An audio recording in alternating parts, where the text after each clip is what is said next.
Hey guys, welcome back to MMA Library. Today in MMA and UFC news, Paulo Costa dropped some news surrounding his rumored fight with Khamzat Chimaev. Costa reveals in a recent tweet that Khamzat will not fight until October, and he may look for an opponent to fight this summer. Costa tweeted, "Who should I fight next? Chin Chin only in October, source UFC. They said Cupcake's Chin Chin is unavailable until October."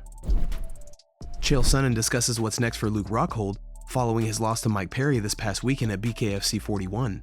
Here's the clip. And what do you make of Luke Rockhold? It was obviously stopped in the second round. He got his teeth knocked out. Did you agree with that? And what do you think's next for Luke Rockhold? Is this the end? Well, I don't know. I mean, Luke, every time he fights, puts up a hell of a fight. And I could go all the way back to him losing to Vitor. I could bring in Yoel Romero. But, I mean, I could keep on playing this game. Jan Blachowicz, who turned out to be the best guy in the world, and we didn't know it. Like, Luke Rockhold is always in every single fight. He makes these fights worthwhile. And if anybody's got bad luck following him, it's Luke. Jorge Masvidal gives his take on Nate Diaz's recent altercation and arrest. During a recent interview, Masvidal said, "What it looked like to me is this dude ran up on Nate, and you've got to respect every threat. It looked like it was self-defense.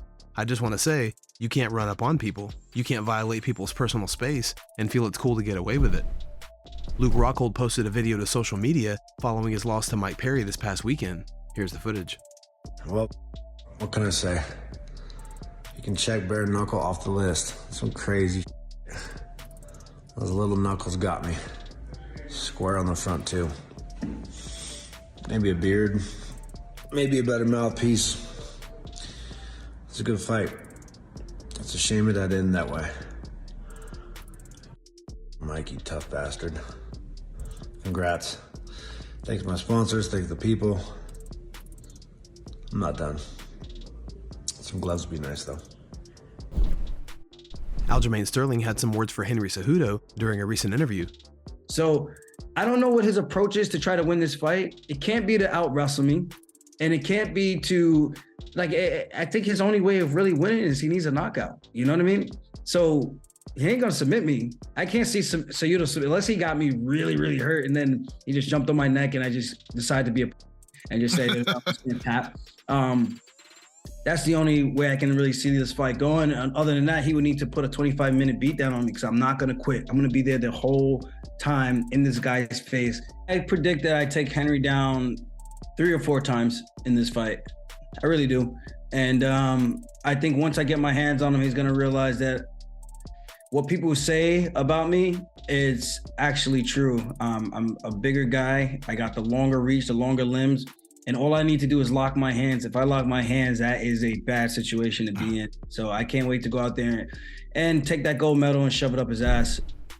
BKFC President David Feldmen gave his thoughts on the surprise visit by Conor McGrgeor to last weekend's pay-per-view. Here's what Feldman had to say.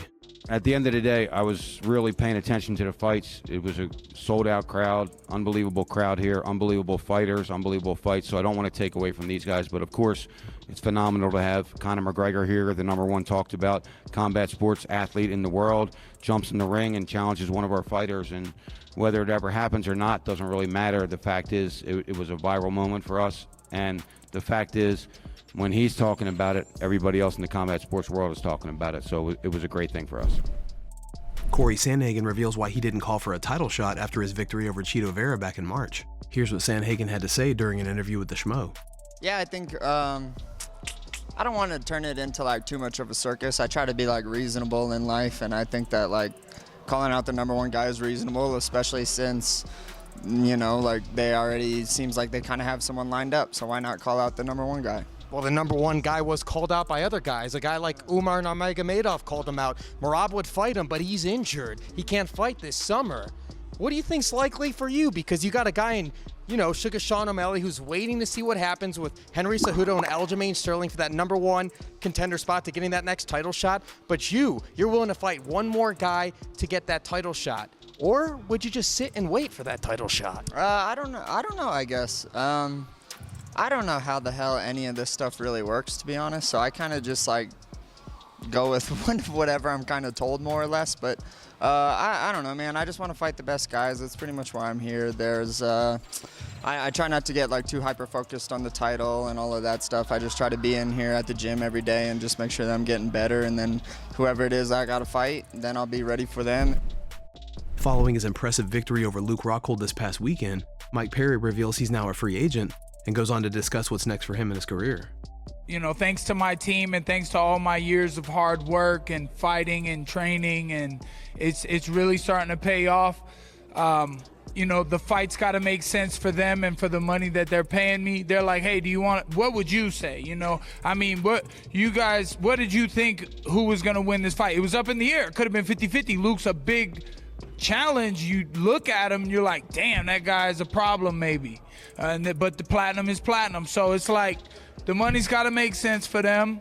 It's got to make sense for me. They're like, do you want belts or do you want money? Well, I want to feed my family. And I gave myself a belt, and damn it, I'm putting more credit, put some respect on me, my name, and the platinum bare knuckle boxing belt. Because damn it, I'm doing it out here. And man, I'm up in the air because that was my last fight on contract. I'm free from everybody, but I love bare knuckle boxing. I do love it. I love David Feldmen and the bare knuckle crew and the team and the fans and everybody that's been showing so much support. They love this bloody stuff too, so. Song Yadong claims the UFC is protecting Sean O'Malley. Following his victory over Ricky Simone this past Saturday, Yadong had this to say. I want to fight top 5 fighters. So, even Font, he's 6, right? Okay. He's okay, yeah, and Chito Vera and Sean O'Malley, but probably they don't give me the Sean O'Malley, you know, UFC protect him, and yeah, whatever, just top 5. My goal is fight top 5 fighters this year. Henry Cejudo claims there will be no sign of ring rust when he returns to face off against Aljamain Sterling this Saturday. Here's what Cejudo had to say. Yeah, no, 100%. 100%. I've been in these positions before, because even in wrestling, I retired for 3 years. And it's crazy how they parallel. And I came back and I beat the number 2 guy in the world. You know, I'm just a competitor at heart. I do a lot of simulations here when I'm training, where I come out to walk-on music, where I really simulate the fight, where there's an actual referee, where we got to get everybody out of there within 1 minute of the break. So the fight simulation, at the end of the day, Megan, it really doesn't matter, because if I sign that contract, I'm going to show up. I'm going to have to show up. So the ring rust, all that, to me, like, no, that's just, I'm going to go in there and I'm just going to win. Whatever the hell it is that I'm feeling, and I'm in really good shape right now. This is the best that I've ever felt, man. I promise you, in my whole career of actually fighting. This is the best and smartest I have ever felt.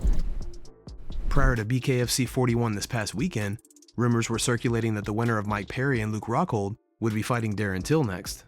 Following the event, Connor Tierney tweeted, "I'm waiting on Darren Till to call out Perry now." Till reposted this tweet and tagged Mike Perry. Not long after, Till followed up with, "Congrats to my best friend Mike Perry on the fight last night. Hashtag what never was."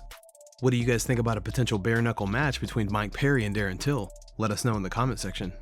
Guys, thanks so much for checking out the video. If you like the content we do here on this channel, don't forget to like and subscribe to MMA Library for all the latest MMA and UFC news. We'll see you in the next video.